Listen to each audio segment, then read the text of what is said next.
Hello! Here we are on another weekend ride. This time we are going to celebrate Anne's birthday.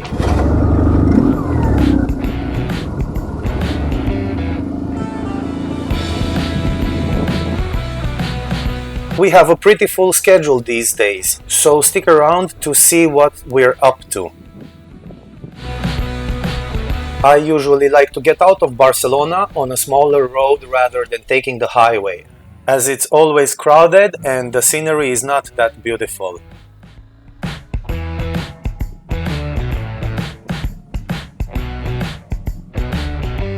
And as you've noticed by now, this is the first longer trip where I'm testing the Insta360 setup.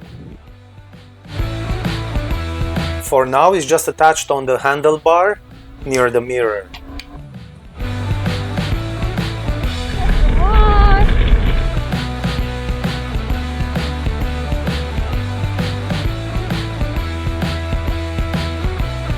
We are taking the C35, the road that leads north towards Girona. The scenery is exceptionally beautiful, all flowers blooming, the raw greens. Very nice overall, as you'll later see in this video. Hai să vedem ce au.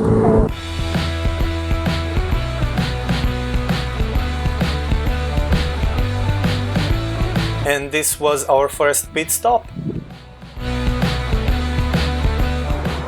Te bucur că vine ziua ta? Da. Nu mă așteptam la așa ceva. Ce nu te așteptai? Că e cât mine. E cât tine? O să poți să-l mănânci? Nu. Aici mănânci 6 oameni. Auzi, Mic dejun. ce mic dejun, că asta e masă pe 3 zile. Mega bocadillo. Mega bocadillo. Zi, zi. ¿Hay grande? Sí. Y este es muy grande. Dar mult grande. Mă așteptam sincer să fie mai aglomerat drumul, dar cred că mâine cred că o să fie teroare. Posibil că poate mulți au luat weekendul. Păi sigur, poate că nu venim pe aici, poate că venim pe Vic, știi ce zic?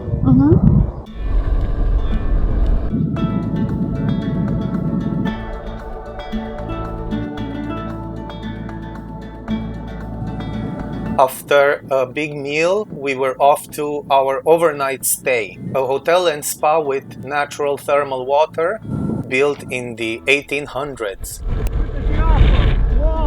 Just here, we were surprised of seeing flowing water in these small rivers, something that I haven't seen since I'm here in Spain. Cadou solare? Da. E interesant! Da. Uite, Aha. Fine. ca la Pedrafita. Aha.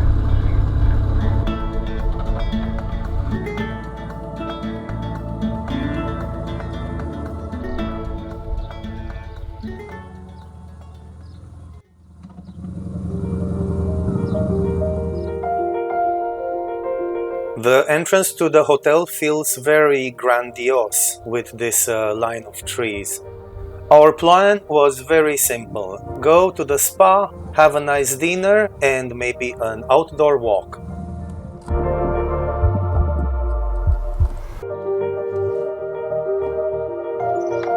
Ai văzut cum scrie parking de minus valizi.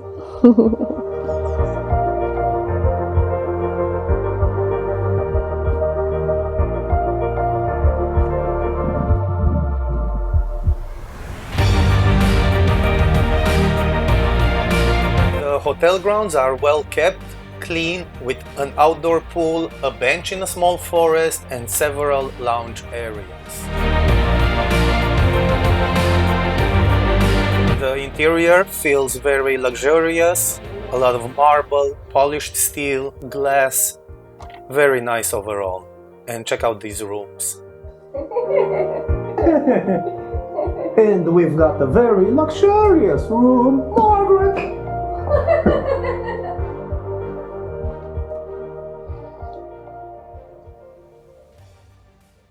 Puiu. Puiu. Primul mic dejun la 34 de ani. Mic dejun glorios.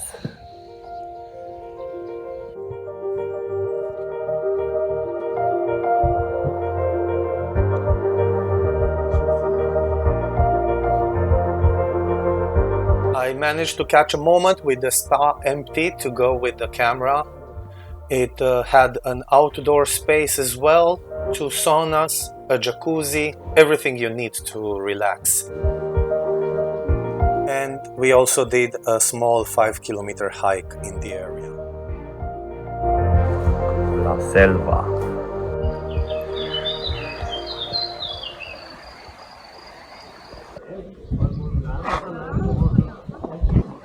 Toată lumea!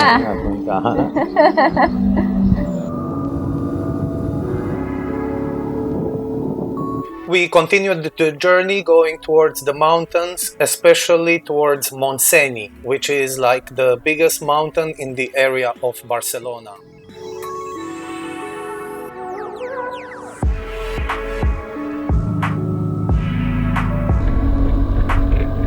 I always wanted to see this route, as a lot of people spoke highly of it, and it surely rose up to the expectation. Hai să mergem și aici. Took an ad hoc decision there to check out this dirt road.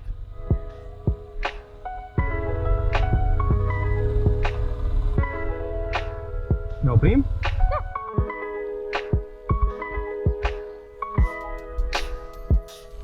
Să vedem ce e aici. Uite cum au pomii ăștia, vârfurile roșii. Vezi, ai văzut autostrada? Da, am văzut-o. Da, când mergi pe autostradă nu ai parte de așa ceva. Deci, drumul ăsta... Care? Da. Atâta de frumos a fost. Da. E închisă Hermita.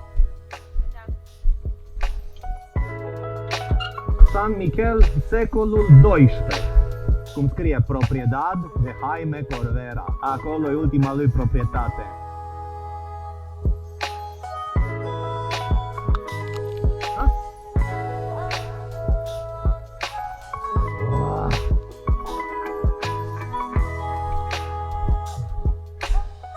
No, haide să procedem. As you saw, it was just a small church from the 12th century.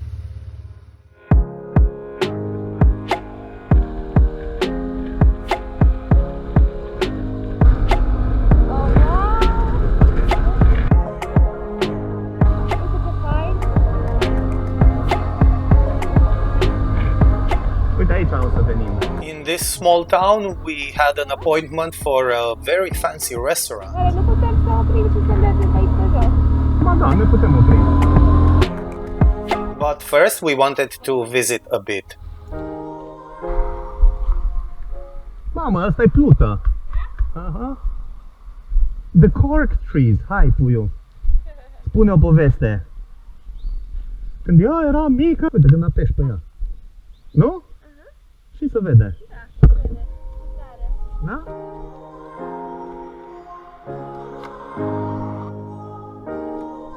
Puiu, prima dată am ajuns aici. Cum ai găsit cercelul? Am urcat în cască sau unde și am văzut acolo căzut cercelul. Păi, dar mai găsește cercei.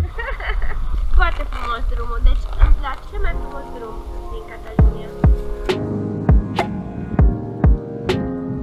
Uite ce cărcuțe! La ce junglă e aici? Nu? With the recent rains, it was looking quite like a jungle in here. Vreau să zic The rivers were flowing, a lot of green trees. aici, din Catalunya, secreta. Everything was very different than what I have expected. Ce frumos, deci cu palmieri. Da.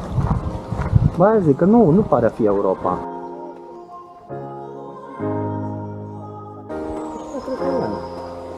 Uite ce frumos, asta vine din două. Vale.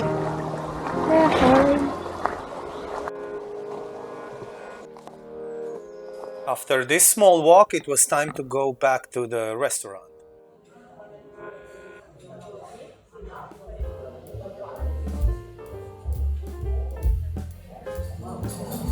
Mai, Michelin. Zi-mi de tine. Tot așa, la 34 de ani, tot așa frumoasă și deșteaptă.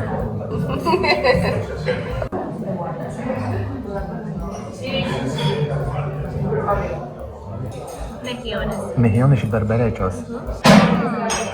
Foarte bune. A? Hai, o să și tu.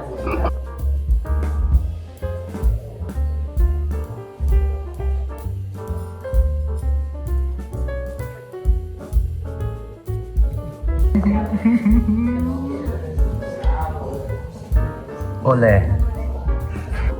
After 2 hours of fine dining, where we've had a 4-course meal of various local specialty foods, it was time for us to start the last leg of our trip.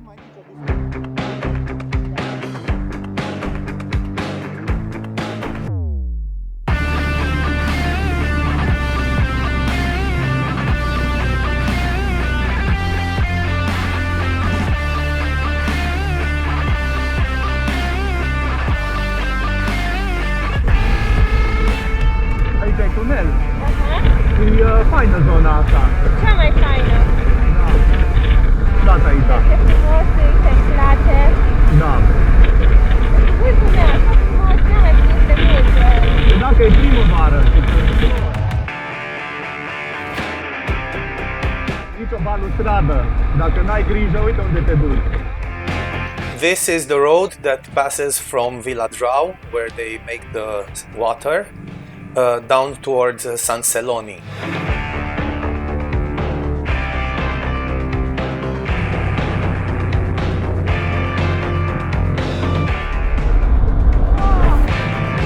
It's located like almost 100 kilometers from Barcelona.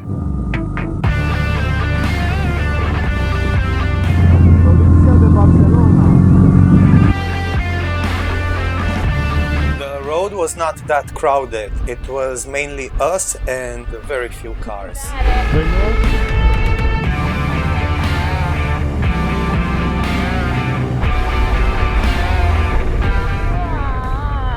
Uite acolo e ăla. Ai, ai, ai, puiu, ce e aici? Stai că găsim un loc și ne oprim. Uai.